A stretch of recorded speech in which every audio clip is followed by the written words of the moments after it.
Ketika malaikat Jibril membelah dada Nabi, di situ hatinya Nabi sallallahu alaihi wasallam dicuci air Zam-Zam, saudara. Kemudian dalam riwayat yang sahih yang diriwayatkan oleh Imam Muslim dalam sahihnya, di situ malaikat Jibril mengeluarkan alaqatun sauda, segumpal darah berwarna hitam, saudara.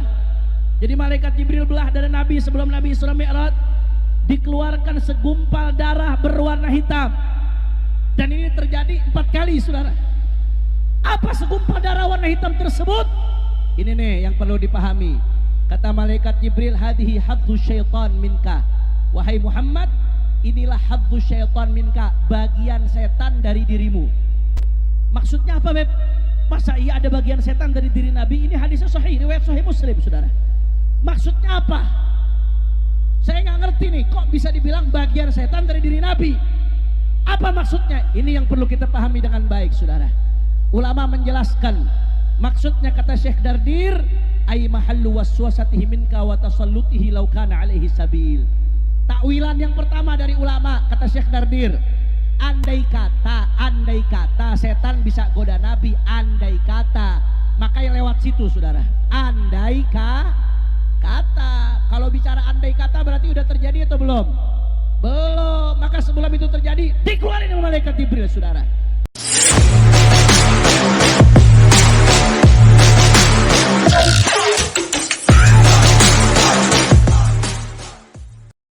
Saking banyaknya hal-hal yang berkaitan dengan Isra dan pelajaran yang bisa dipetik darinya, sampai-sampai para ulama menulis kitab-kitab khusus bicara tentang Isra Mi'rajnya Nabi Muhammad SAW. Di antaranya Syekhu Masyayikhina Fakhrul Hijaz, Muhaddithul Haramain, Imamu Ahli Sunnati wal Jama'ati fi asrih, Abuya Sayyid Muhammad ibn Alawi al-Maliki, sampai nulis satu kitab khusus judulnya Al-Anwar Al-Bahiyah min Isra wa Mi'raji Khairil Bariyah. Satu kitab cuma bicara tentang Isra Mi'raj Nabi dan pelajaran yang bisa didapatkan darinya. Begitu pula ada kitab-kitab lain. Syekh Abdullah Sirajuddin juga punya kitab khusus tentang Isra Mi'rajnya Nabi. Bahkan kalau ulama-ulama sebelumnya ada Syekh Al-Barzanji punya kitab khusus tentang Isra Mi'rajnya Nabi. Ad-Dardir punya kitab khusus tentang Isra Mi'rajnya Nabi. Begitu juga diambil dari kalamnya Syekh Mutawalli Sya'rawi.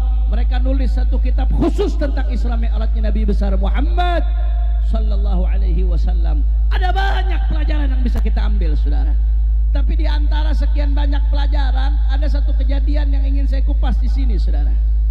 Yaitu sebelum Nabi sallallahu alaihi wasallam di Isra dan di Mi'rajkan, terjadi sebuah kejadian, yaitu amaliyatu syaqqis sadr, dibelah dadanya baginda Nabi besar Muhammad sallallahu alaihi wasallam. Jadi Abuya Sayyid Muhammad bin Alawi al-Maliki, di sini kita ngaji aja dah, ngaji. Jadi udah hujan berkah, ngaji berkah, majelisnya tambah berkah insyaallah. Amin ya rabbal. Kata Abuya Sayyid Muhammad bin Alawi al-Maliki, di sini sebetulnya syaqqus sadr, dibelahnya dada Nabi sallallahu alaihi wasallam itu terjadi 4 kali, saudara.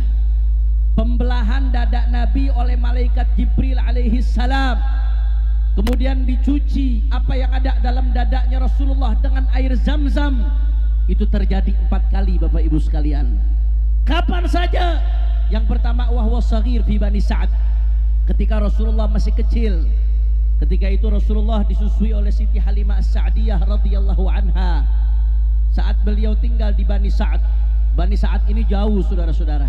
Saya pernah sama Sayyidil Walid Al-Habib Muhammad Rizik Syihab hafizahullah berangkat ke Bani Sa'ad lewat Taif.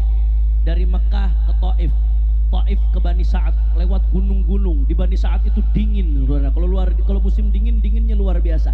Tapi kalau musim panas saya nggak bisa bayangkan perjalanannya lewat gunung-gunung batu, jaraknya sangat jauh.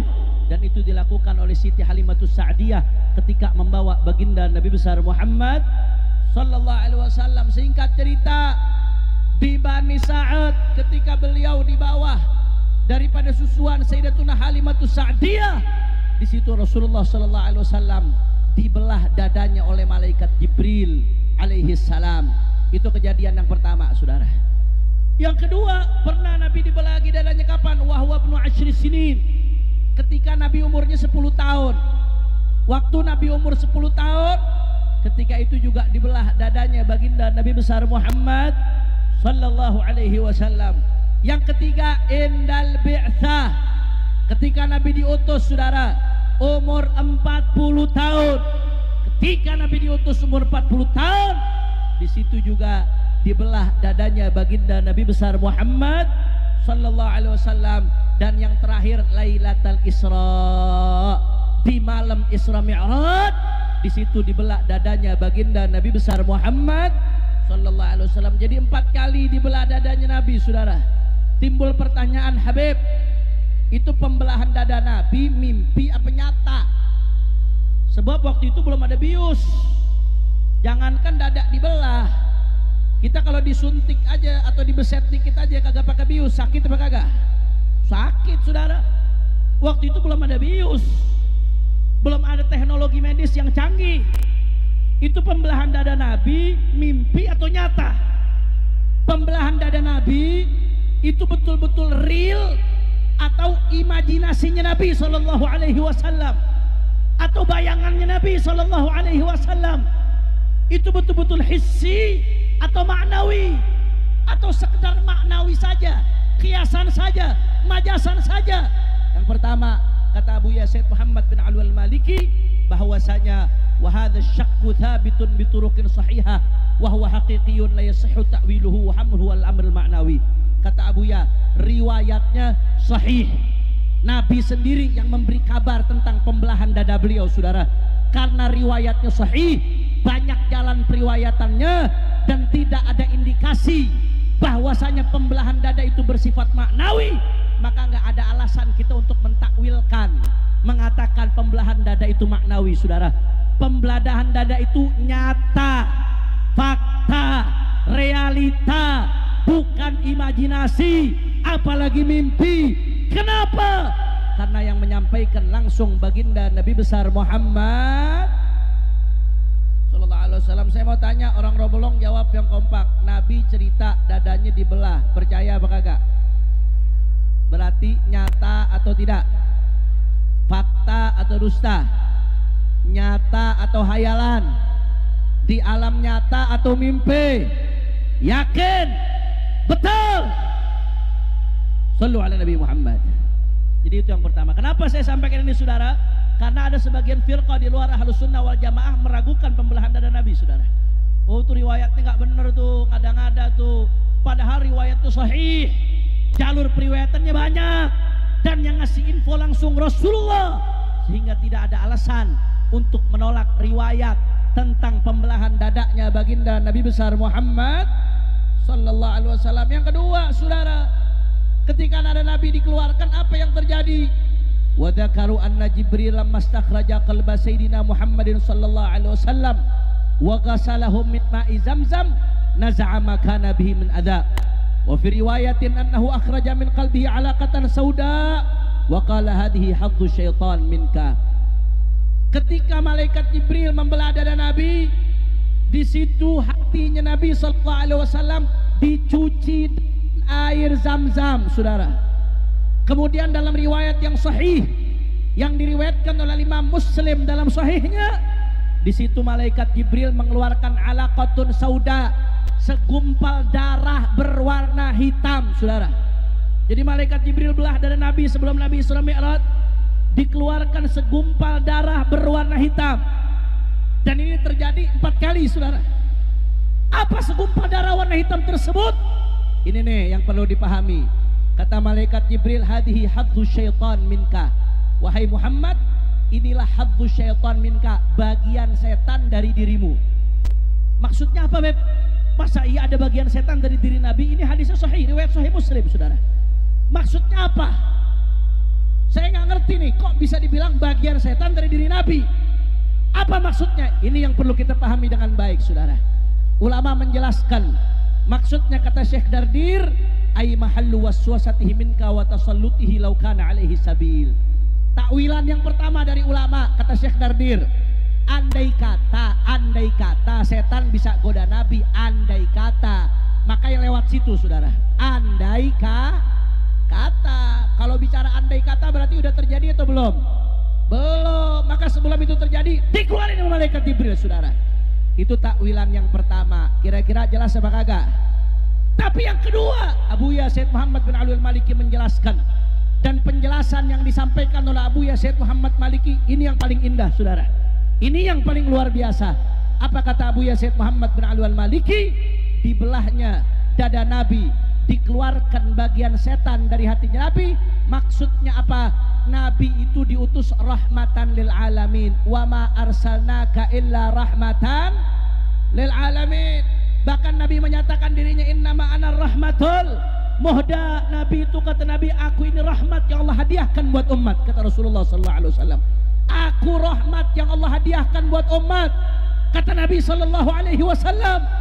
Saudara, kalau Nabi isinya rahmat semua, maka siapapun akan dapat rahmatnya Nabi. Karena rahmatnya Nabi itu dari rahmatnya Allah. Dan rahmatnya Allah wasi'at kulla syai'. Rahmatnya Allah mencakup segala sesuatu, saudara. Segala sesuatu termasuk setan, saudara, bisa kebagian rahmatnya baginda Nabi besar Muhammad. Itu saking luasnya rahmatnya Nabi itu, saudara. Termasuk setan bisa kebagian rahmatnya Nabi. Tapi Allah Ta'ala nggak pengen. Setan itu udah dilaknat, iblis sudah dilaknat. Maka karena Nabi adalah rahmat, dan rahmat Nabi dari rahmat Allah, sedangkan rahmat Allah wasi'at kulli syai', mencakup segala sesuatu. Allah nggak pengen setan kebagian rahmatnya Nabi, maka dikeluarkan dari hatinya Nabi bagiannya setan. Maksudnya apa? Andai kata bagian itu nggak dikeluarkan, setan ikut kebagian rahmatnya baginda Nabi besar Muhammad sallallahu alaihi wasallam. Saking luasnya rahmat yang ada pada hati Rasulullah sallallahu alaihi wasallam. Inilah hikmah dari dikeluarkannya hafdzus syaitan dari hatinya Nabi. Andai itu nggak dikeluarkan, setan ikut kebagian dapat rahmatnya Rasulullah sallallahu alaihi wasallam. Kalau setan ikut kebagian dapat rahmatnya Rasulullah, jangan-jangan setan ikut selamat, saudara. Tapi alhamdulillah Allah Ta'ala nggak berkenan. Setan dan iblis sudah dilaknat oleh Allah, makanya dikeluarkan bagian itu supaya setan nggak ikut dapat rahmat dari baginda Nabi besar Muhammad sallallahu alaihi wasallam. Kira-kira jelas apa kagak? Makanya Al-Habib Ali bin Muhammad Al-Habsyi mengatakan, wa ma akhrajal amlaku min qalbihi ada walakinnahum zaduhu tuhran ala tuhrin. Kata Al-Habib Ali bin Muhammad Al-Habsyi, hakikatnya malaikat itu tidak mengeluarkan kotoran dari hatinya Nabi, saudara. Sebab hatinya Nabi terlalu suci untuk menyimpan kotoran. Malaikat nggak mengeluarkan kotoran dari hatinya Nabi, sebab Nabi nggak ada kotoran dalam hatinya. Tapi yang dilakukan oleh malaikat, zaduhu tuhran ala tuhrin, ditambah kesucian di atas kesucian untuk baginda Nabi besar Muhammad sallallahu alaihi wasallam. Kira-kira sampai sini jelas atau tidak? Kurang kompak, kurang semangat, jelas apa kagak? Kalau begitu pembelahan dada Nabi fakta atau tidak? Nyata atau tidak? Fakta atau dusta? Nyata atau imajinasi? Nyata atau mimpi? Yakin? Iman? Takbir? Sallu ala Nabi. Itulah salah satu kejadian yang berkaitan dengan Isra dan Mi'rajnya baginda Nabi besar Muhammad sallallahu alaihi wasallam. Sudah